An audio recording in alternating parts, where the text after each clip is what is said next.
So if you're a fan of paint pens like I am, you probably have had one or two or a lot of them run out and wondered if you could refill them. So you have a lot of options, and I'm going to run through a few of them. I will start by saying that Posca is my go-to, and I think it's the best design of paint pens. So if you're using Posca, save your empty ones and I'll show you how to utilize them. But there are lots of brands out there. So let me mention my favorites. As I said, Posca is number one. Probably number two in terms of paint quality is the Ironlak pump action markers, which this is a 3M, and this is one of their gigantic ones, which are useful for some things and not for others. The other brands that I like are the Molotow, I'm sure people say it different ways, markers. Fantastic, similar to Posca's in their chalkiness. The Ironlaks have a little bit more of a satin finish to them, although I find that they blend pretty well with other paint pens, and actually are a more durable paint than some of the chalky ones like the Molotov and the Poscas. Not to say Poscas aren't my favorite, they are. Another option, and this is a little hard to see because it's an empty one, is the Montana brand paint pens, and they're a little newer to me, but they are a good option. And then you can go out and find some pretty cheap kind of generic. I think I got this on ArtPrimo.com, and it might be their house brand. I don't know. It doesn't have any markings on it anymore, but it was, 99 cents or something. And this is an empty that you could put something in. And I'll talk about the quality of some of these a little bit. So there are a lot of different brands to explore. I have a couple more coming to me in some samples that I'll demo for you soon.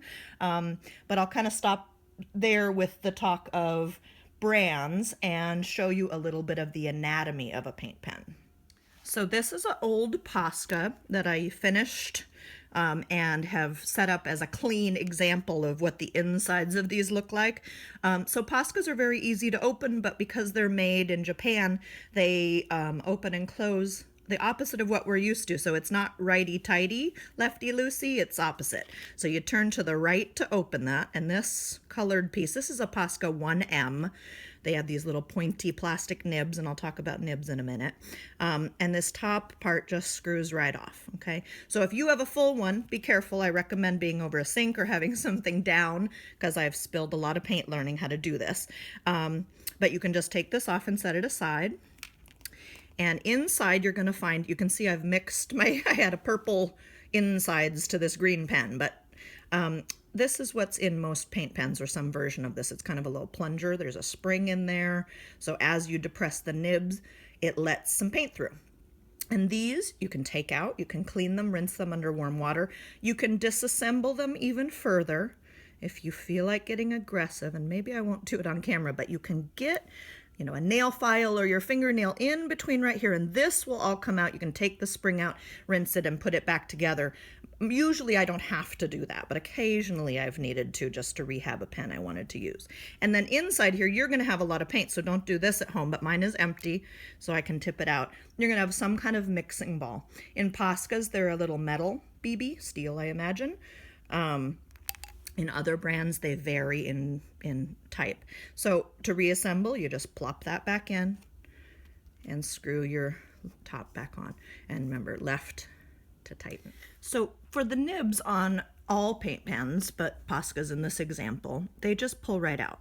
You can grab them, you'll get painty fingers when they're messy, but just grab them, pull them right out. And on this one, this is the Posca 1M, and nibs like this, they come in all different brands and variations on sizes, but the basic structure is the same.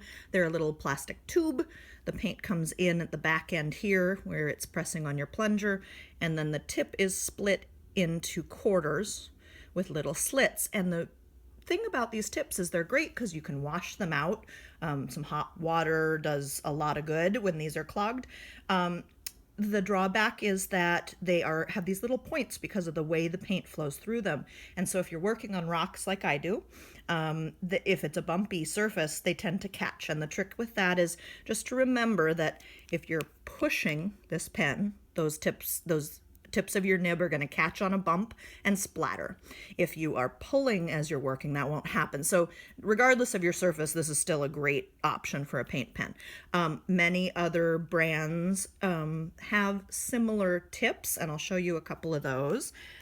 So NIBS tips, people call them different things. This is my big bag o' nibs, and you can order them online. I'll put in the description of this video some of the sources that I use and a description of kind of how they work. But this has a lot of different things in them, but you can see, let me pull out these are the Molotow nibs, and this is a Posca. I mean, they're almost identical, slightly different in sizing. So if you're hacking pens and working between brands, you might explore a couple different brands if you're wanting to change nibs, and I'll talk about size equivalents on those.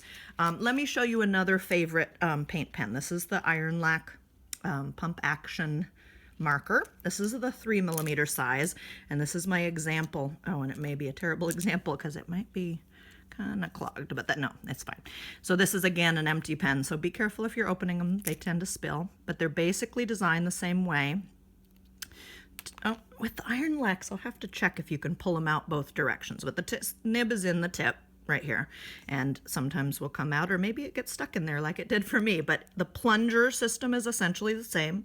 This is a bigger plunger because it's a bigger pen, and this is designed slightly different. It doesn't have quite the same structure. It has this little bristly tip, which is maybe my thought about a design flaw with these. These can get a little bent out of shape, and I think it impacts how the paint flows and how the nib functions, but the paint's good enough to use it anyway. The internals are basically the same, mixing ball, except in this case you get two. I believe they come with two standard, unless I dropped an extra one in there, because my complaint is they're glass and they're not as heavy as the metal ones, and therefore I don't believe they mix as well. So one of the things that I have done, and this is, you know, next level commitment to your paint pen hacking, but you can go, and I think I got these on ArtPrimo, which is where I get a lot of my supplies, and you can buy BBs to put in your paint pens. So in some cases, if it's a Ironlak that I just adore the color of and I use all the time and I don't want to deal with extra shaking, I will replace the mixing ball with a metal one because I think it works better. So that's the basic structure of paint pens. Let me talk next a little bit about nibs and how those work. Okay, so nibs. With Poscas, you have a pretty clear range, and this is what they look like. So the finest is this 1M. This is your little plastic guy that we just talked about cleaning and maintaining. Next up is the 3M, and it switches to a felt tip. This is what they, I believe, called fine. Next, they have a 5M, which is a bolder tip, and you find it either in this white felt or sometimes in this other color, brownish, orange, whatever. If you can buy this one, it's nicer. It's a little softer. This is a little scratchier, and I feel like it's not as nice to work with, although once it's saturated with paint, there's not a huge amount of difference, and if this is all you can find, get them. It's better than an old, dried out, broken down nib. The next one that you can buy the replacements of, is this one, which is the chisel tip big chunky marker, which is their 8M, and they're fine. I don't find myself using, because of what I do with Poscas, I don't find myself using this size very much, but they have a new one out. You can't buy the nibs for it, but you can buy these from UK websites, and this is the 7M, and I adore this pen. It's a nice chunky tip like the 8M, but it's a bullet tip, and it's a little spongier, lets a little better paint flow through, and I just prefer a bullet tip to a chisel for the kind of painting that I do. So I recommend these if you can get your hands on them. Overseas ordering only, I think. And then, so that's how the Poscas run, and these felt ones, the 3, 5, and 7M, you can rinse, maintain, and clean, but they're not quite as durable as these, and I tend to find the paint is a little hard to rinse out of felt once it's gotten crusty, so usually I just replace those if I feel like the tip is frayed or it's impregnated with too much dry paint. These ones you can rehab a little bit better, hot running water. I don't use any soap or anything like that on it. Alcohol is a paint solvent for acrylic, but I wouldn't really use it too much on your plastic nibs. I think they kind of affect that. So The next one that I will talk about nibs for is the Ironlak pens, which has two primary nib sizes that I've played with. This is their 1mm, so it's kind of equivalent to the Posca 1M, sort of. It's a little more similar on the tip to the Posca 1MR, which has that kind of bullet tip, but it's got this like felt wicking thing to get the paint there, and what I find is these dry out really fast. So I'm not a big fan of the Ironlak 1mm.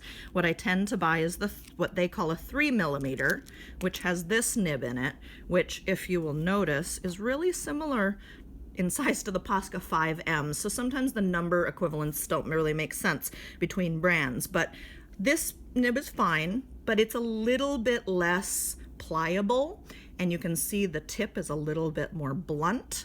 And so when I buy an Ironlak, I often switch my nib since they're so similar in size, and I take this out and I put a Posca nib in my Ironlak pen. I feel like the paint flow is better and it doesn't get dried out so often. Some people really like these, it's just a personal preference, but just know that the 5M Posca is interchangeable with the 3mm Ironlak. Oops, there goes a flyaway nib. The other ones that you might look into are the Molotov nibs. They have a 1mm and a 1.5mm. They call them their crossover nib, and they're wonderful. Look at your pen to decide which one you need. You can see this has a little bit different shape at the back, and so it's a little longer. It's a little less fine at the tip, but they're interchangeable on some pens, I believe. And then they also do their next size up, which I'm blanking the name of right now, but is equivalent to a Posca 3M nib.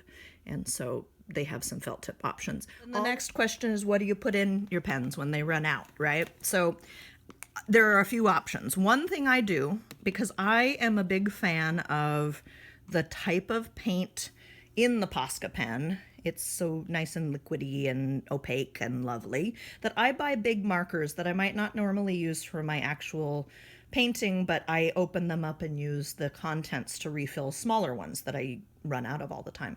So this is the 7M size, has that chisel tip that I just showed you. Again, I don't use them a ton, but these are the 17K or M. That letter varies depending on the packaging.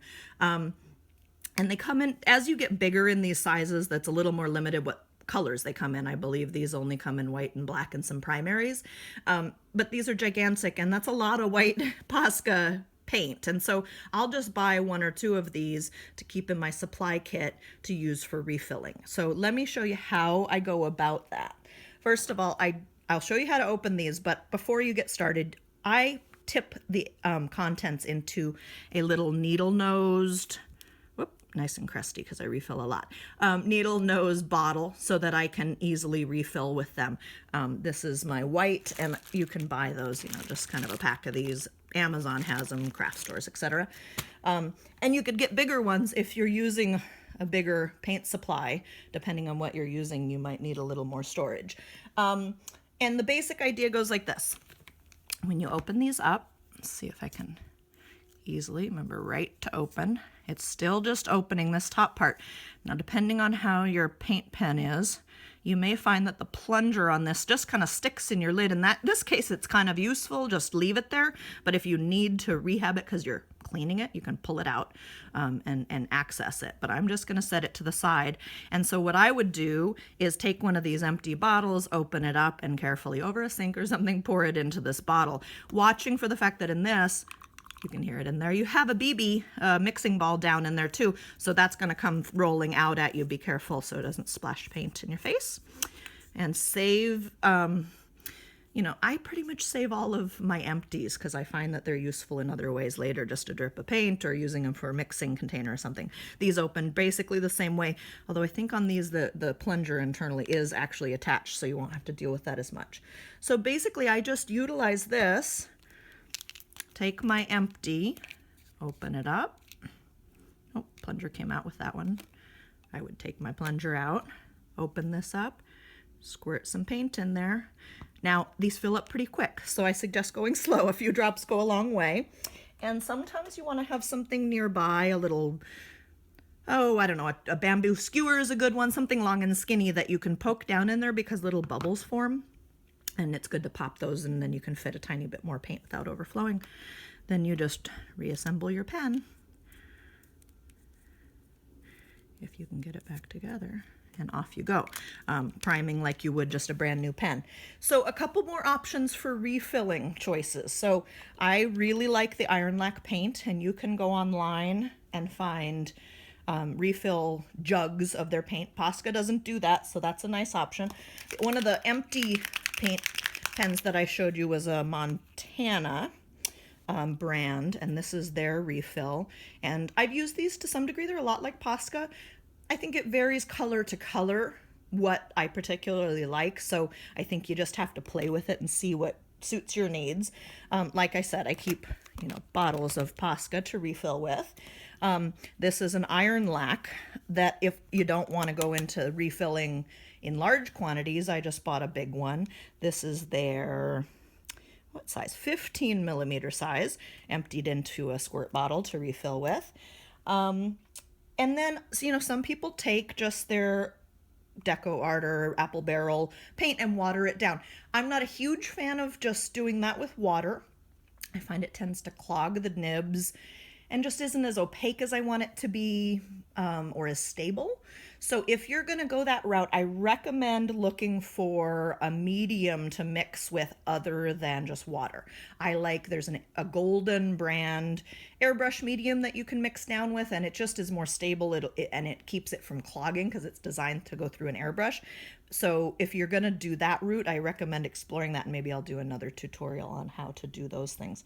Another product I'm going to recommend, because I have some arthritis in my hands, so sometimes getting these old paint pens open is hard. And instead of grabbing a pair of pliers, which just chew them up, my physical therapist showed me this great product. It's called Dicem. You can't see the whole brand. Dycem. I got it on Amazon.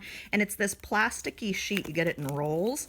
They use it in physical therapy for various things. But what's great about it is you can cut a piece off. I keep it in the kitchen, and I keep it with my craft supplies, and wrap it around what you're trying to open. It's like a grippy thing. So I wrap it around those really clogged paint pens that I need to open and clean, and it helps me get them open. I know some people have had trouble with that and mentioned that they needed help. So there's a good tip for you. I hope that helps you in all your paint pen hacking needs.